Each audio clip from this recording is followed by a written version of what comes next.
Hello बच्चों, कैसे हैं आप सब। आशा करती हूँ कि आप स्वस्थ होंगे, मस्त होंगे और अपनी पढ़ाई में व्यस्त होंगे।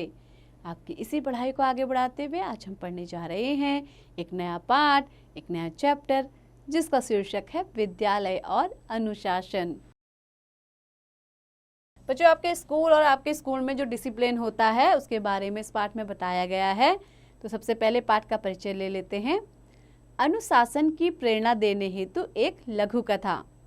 जब भी कोई आपसे पूछता है कि आप क्या कर रहे हैं तो आपका उत्तर होता है पढ़ाई।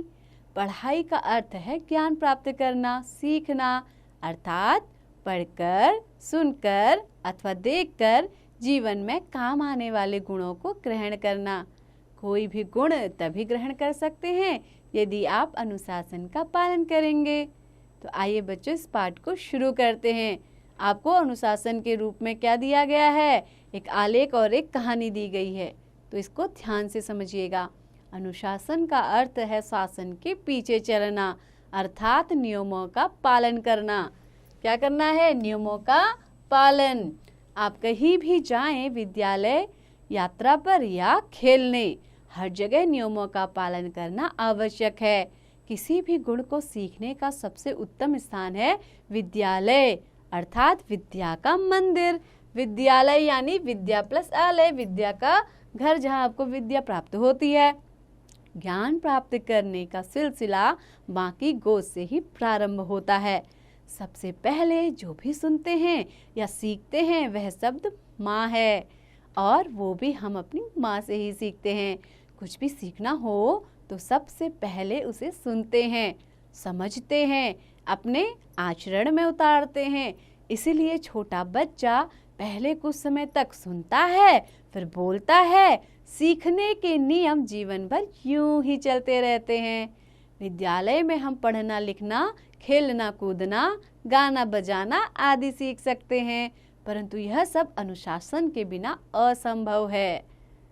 अनुशासन हमें आंतरिक शक्ति प्रदान करता है, अर्थात मन की शक्ति देता है, जिससे हमारे मन में विश्वास पैदा होता है और हमें सफलता प्राप्त होती है।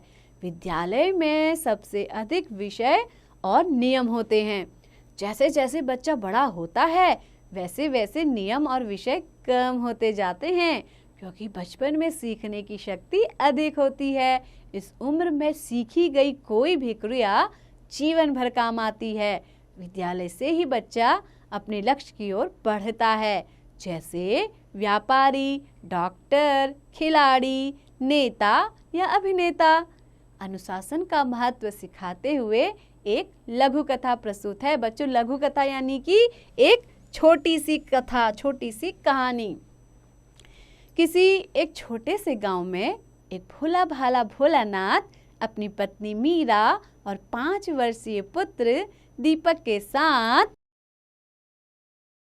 अपने कच्चे घर में रहता था। यही उसकी पूंजी थी। सभी उसके भोलेपन की मिसाल देते थे, परंतु जीवन निर्वाह के लिए वह खेतों में मजदूरी करने को विवश था। दीपक की विद्या अर्जित करने की आयु हो गई थी, अतः भोलानाथ ने गांव के पास ही बने शिशु मंदिर में उसका दाखिला करवा दिया था। अब मीरा 2 ही कामों के लिए अपने घर से निकलती थी, भोलानाथ को खेतों पर रोटी पहुंचाने के लिए और दीपक को विद्यालय ले जाने और वापस लाने के लिए। बाकी पूरा दिन अपने कच्चे घर को संवारने में लगी रहती। जब भी मौका मिलता गांव के लोग उसके भोलेपन का फायदा उठाते। उसका जब मन होता खेतों में मजदूरी करने चला जाता, जब दिल होता घर पर ही लेटा रहता। उधर दीपक की पढ़ाई भी बढ़िया चल रही थी। वह अपने आचार्य का सबसे आज्ञाकारी छात्र था। जो भी आचार्य पढ़ाते उसे नियमों से पढ़ता, नियम से खेल कूद करता। उसने कक्षा में भी सबसे अधिक अंक प्राप्त किए। विद्यालय की ओर से उसकी फीस भी माफ हो गई और 200 रुपये का वजीफा भी मिलने लगा। भोलानाथ उससे अक्सर पूछता, मैं और तेरी माँ तो तुझे पढ़ाते ही नहीं है, तूने इतने अंक कैसे लिए? दीपक बस यही कहता, मैंने वैसे ही किया जैसे आचार्य जी मुझे बताते थे। भोलानाथ ने पूछा, और क्या क्या सिखाया तेरे आचार्य जी ने तुझे? वह कहता, आचार्य जी प्रतिदिन एक ही बात कहते हैं, दीपक चाहे तुम पढ़ो या खेलो, नियमों का पालन जरूर करो। इसीलिए मैं सभी काम उसी समय पर करता हूँ जिस समय के लिए वे बोलते हैं। आचार्य जी कहते हैं, तुम आज्ञाकारी हो, अनुशासन प्रिय हो, एक दिन बहुत बड़े आदमी बनोगे। फिर वह प्यार से अपने पिता से पूछता, पिताजी मैं बड़ा आदमी बनूंगा ना? हाँ हाँ जरूर बनोगे बेटा, भोलानाथ कहता।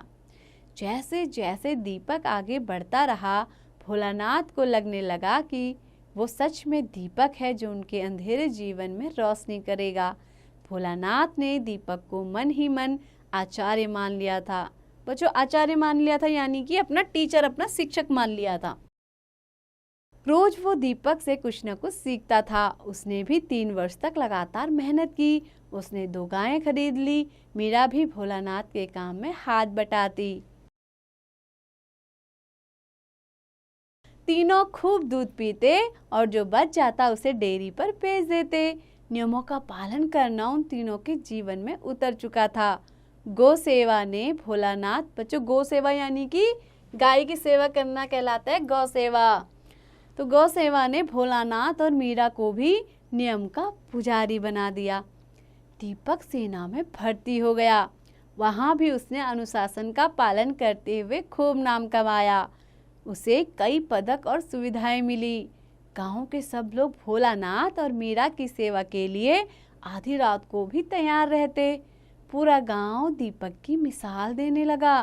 गांव के सभी बच्चे खूब पढ़ाई लिखाई करने लगे। जिसका बच्चा नौकरी पा लेता उसके माता पिता दीपक को धन्यवाद देते। बच्चों, कैसी लगी आपको ये कहानी? आशा करती हूँ कि आपको बहुत पसंद आई होगी और साथ ही आपने जाना कि हमारे जीवन में अनुशासन कितना महत्वपूर्ण है। हमें हर समय डिसिप्लिन के साथ रहना चाहिए, अनुशासन के साथ रहना चाहिए। अगर हम अनुशासन को अपने जीवन में शामिल कर लेते हैं तो हम बहुत ही जल्दी क्या होते हैं, सफल हो जाते हैं। तो बच्चों, ऐसे ही पढ़ते रहिए, आगे बढ़ते रहिए और हाँ, इसका अभ्यास भी जरूर कीजिए।